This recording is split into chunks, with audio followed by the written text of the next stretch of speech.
The school of architecture that I studied at some 30 years ago happened to be across the street from the wonderful art gallery designed by the great architect Louis Kahn. I loved that building and I used to visit it quite often.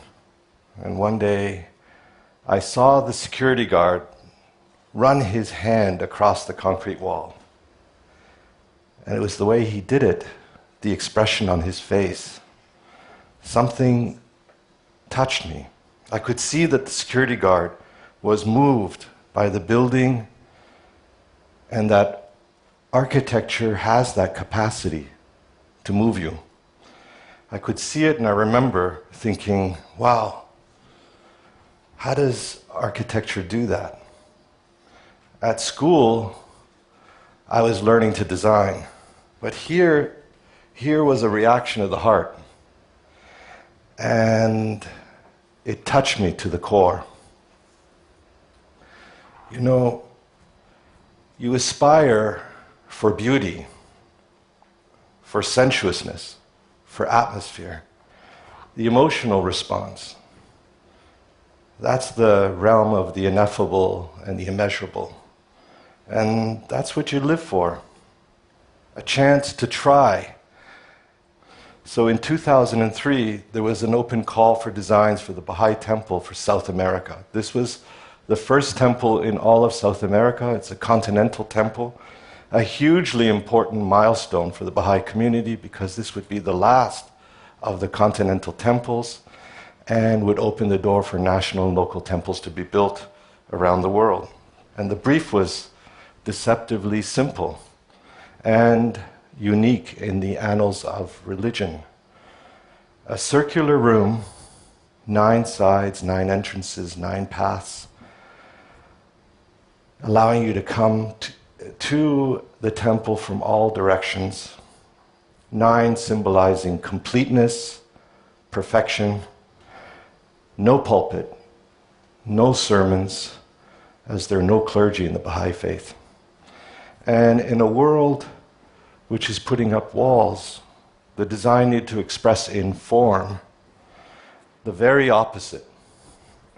It had to be open, welcoming to people of all faiths, walks of life, backgrounds, or no faith at all. A new form of sacred space with no pattern or models to draw from. It was like designing one of the first churches for Christianity or one of the first mosques for Islam. So we live in a secular world. How do you design sacred space today? And how do you even define what's sacred today? I stumbled across this beautiful quote from the Baha'i writings, and it speaks to prayer. It says that if you reach out in prayer, and if your prayer is answered, which is already very interesting, that the pillars of your heart will become a shine. And I love this idea of the inner and the outer. Like when you see someone and you say, that person's radiant. And I was thinking, my gosh, how could we make something architectural out of that? Where you create a building and it becomes alive with light. Like alabaster, if you kiss it with light, it becomes alive. And I drew this sketch, something with 2 layers, translucent, with structure in between, capturing light. Maybe a pure form, a single form of emanation that you could imagine would be all dome. And everything we kept making was looking too much like an egg, a blob. So you search, you all know this, crazy search, letting the process take you, and you live for the surprises. And I remember quite by accident, saw this little video of a plant moving in light, and it made me think of movement, reach, this idea that the temple could have reached, like this reach for the divine.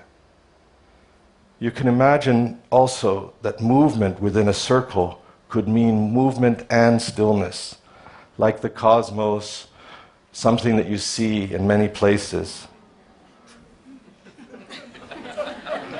But rotation was not enough, because we needed a form.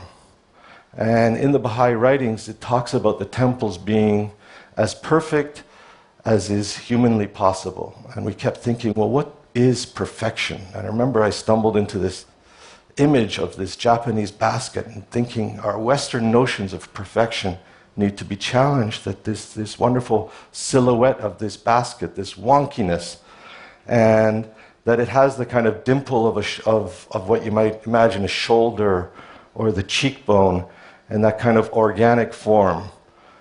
And so we drew and made models, these lines that merge at the top, soft lines, which became like drapery and translucent veils and folding. And the idea of not only folding but torquing. You remember the plant and the way that it was reaching. And this started to become an interesting form, carving the base, making the entrances. And then we ended up with this. This is this temple with 2 layers, 9 luminous veils, embodied light, soft flowing lines, like luminescent drapery. 180 submissions were received from 80 countries, and this was selected. So we went to the next stage of how to build it. We had submitted alabaster, but alabaster was too soft. And we were experimenting, many experiments with materials, trying to think how we could have this kind of shimmer. And we ended up with borosilicate, and borosilicate glass, as you know, is very strong. And if you break borosilicate rods just so and melt them at just the right temperature, we ended up with this new material, this new cast glass, which took us about 2 years to make. And it had this quality that we loved, this idea of the embodied light. But on the inside, we wanted something with a soft light, like the inner lining of a jacket. On the outside, you have protection, but on the inside, you touch it.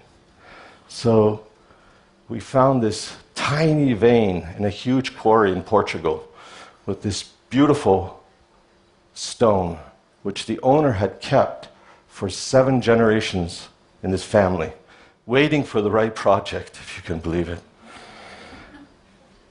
Look at this material. It's beautiful, and the way it lights up, and it has that translucent quality.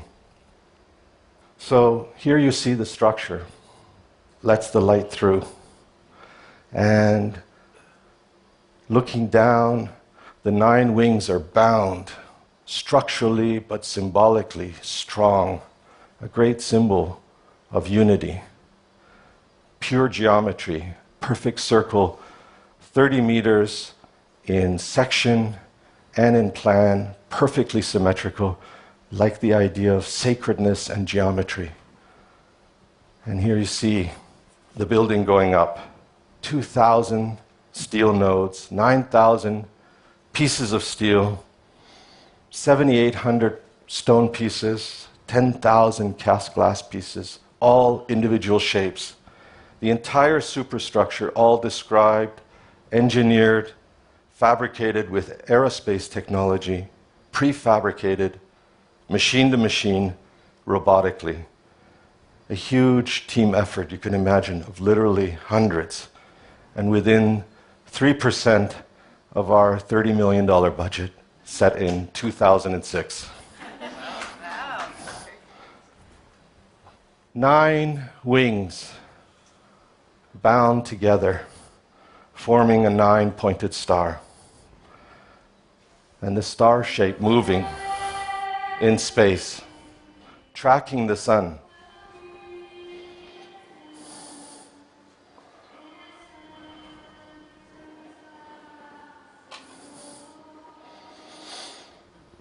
So here it is.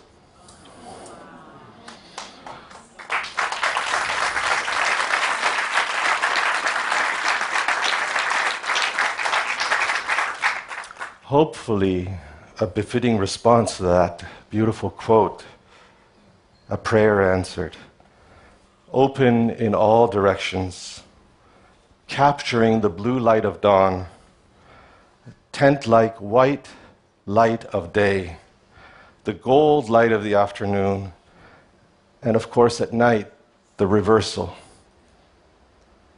Sensuous, catching the light in all kinds of mysterious ways. And the site, it's interesting, 14 years ago when we made the submission, we showed the temple set against the Andes. We didn't have the Andes as our site. But after 9 years, that's exactly where we ended up. The lines of the temple set against nothing but pure nature, and you turn around and you get nothing but the city below you. And inside, a view in all directions, radiating gardens from each of the alcoves, radiating paths. Last October, the opening ceremonies. A beautiful, sacred event. 5,000 people from 80 countries, a continuous river of visitors. Indigenous people from all over South America, some who had never left their villages. And of course, that this temple belongs to people, the collective of many cultures and walks of life, many beliefs, and for me, what's most important is what it feels like on the inside, that it feel intimate, sacred, and that everyone is welcome. And if even a few who come have the same reaction as that security guard, then it truly would be their temple. And I would love that. Thank you.